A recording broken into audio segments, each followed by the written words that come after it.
বিদ্যালয় ঘিরে নেই কোনো সীমানা প্রাচীর। 3টি ভবনের 2টি নির্মাণ করা হয় 1980 ও 1990 সালে। এরপর আর কোনো সংস্কারের ছোঁয়া লাগেনি।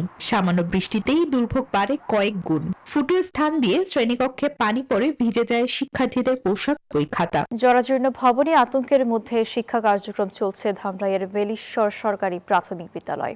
বৃষ্টি নামলেই টিনের ফুটো দিয়ে শ্রেণীকক্ষে পড়ে পানি। এমন অনিরাপদ পরিবেশেই সার্বক্ষণিক থাকতে হচ্ছে শিক্ষক শিক্ষার্থীদের।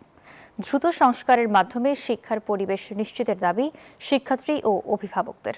শাফায়েত খান ওপেলের তথ্য ও চিত্রের ডেস্ক রিপোর্ট। খসে পড়েছে পলেস্তারা, বের হয়ে এসেছে রড, পিলারে দেখা দিয়েছে ফাটল। ভবনের টিনে মরিচা ধরে ফুটো হয়ে গেছে, জরাজীর্ণ হয়ে পড়েছে ভবনের দরজা জানালাও। এমনই বেহাল দশা 1938 সালে প্রতিষ্ঠিত সব মশার বিরুদ্ধে সুরক্ষা দিতে এলো বসুন্ধরা এক্সট্রিম অ্যারোসল, মশার বিরুদ্ধে এক্সট্রিম সুরক্ষা। ধামরাইয়ের বেলিশ্বরী সরকারি প্রাথমিক বিদ্যালয়ের বিদ্যালয় ঘিরে নেই কোনো সীমানা প্রাচীর। 3টি ভবনের 2টি নির্মাণ করা হয় 1980 ও 1990 সালে।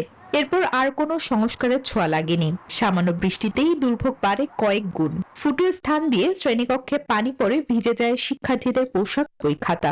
আমাদের জানালা দরজা সব ভাঙ্গা, আমাদের জন্য ঠিক করে দেয়। পানি পড়ে আমাদের বই খাতা ভিজে যায়, আমরা ভিজে যাই। পুরনো ভবন দুটি দ্রুত সংস্কার না হলে বড় ধরনের দুর্ঘটনার শঙ্কা শিক্ষক, শিক্ষার্থী ও অভিভাবকদের। বৃষ্টি দেখলে আসতে চায় না, কারণ বৃষ্টি হয়, প্রতিনিয়ত বৃষ্টি হয়, এতে ওরা অসুস্থ হয়ে যায়। 2 নম্বর ভবনটা খুবই জরাজীর্ণ।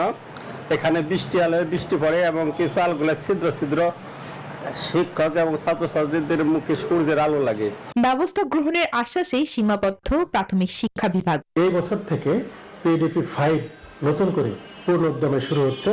আমি আশা করছি আমরা যে তথ্য ইতিমধ্যে প্রেরণ করেছি সে মোতাবেক এই ধামরাই উপজেলার বিদ্যালয়গুলির অবকাঠামোর উন্নয়ন অতি অল্প সময়ের মধ্যেই শুরু হবে। আমরা চেষ্টা করবো এখানে সাময়িক সময়ের জন্য যাতে করে নতুন ভবন পাওয়ার আগ পর্যন্ত যেন যারা ছাত্রছাত্রী আছে তারা ক্লাস করতে পারে।